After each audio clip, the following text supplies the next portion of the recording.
bienvenue. Devant moi se trouve un Sony Xperia 1 Mark VII et aujourd'hui je vais vous montrer comment enregistrer l'écran sur ce téléphone.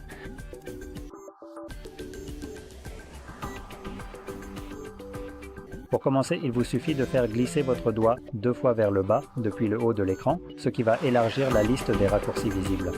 Ensuite, repérez le raccourci d'enregistrement d'écran qui, pour moi, n'est pas visible, je crois. Ah non, le voilà.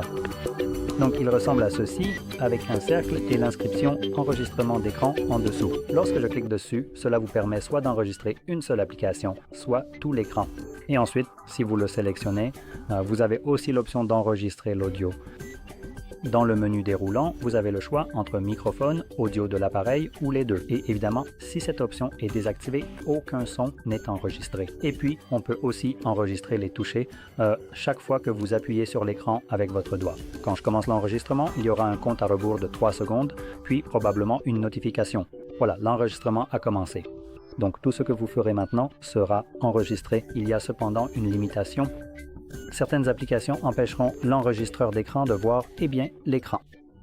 Maintenant, juste ici, en vérifiant, nous n'avons aucune application comme celle-là, je pense. Donc c'est bien, merci Sony. Quoi qu'il en soit, une fois que vous avez terminé, vous pouvez dérouler vos notifications, cliquez sur Arrêter. Encore une fois, une autre notification et votre enregistrement d'écran enregistré peut être trouvé dans votre application Photos.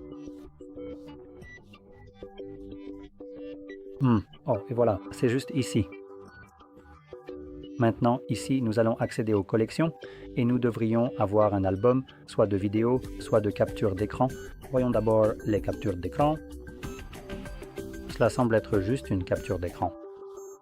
Revenons aux vidéos. Et il y a des chances que je ne le vois dans aucun de ces emplacements à cause d'un génie qui travaille ici dans l'entreprise et qui change les paramètres sur ces appareils. Donc en général, vous le verriez soit dans les captures d'écran, soit dans les enregistrements d'écran ou dans le dossier des vidéos, l'un de ces trois.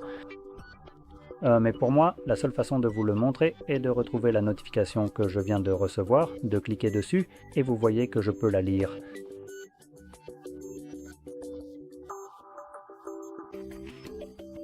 Voilà. Si vous avez trouvé cette vidéo utile, n'oubliez pas de liker, de vous abonner et merci d'avoir regardé.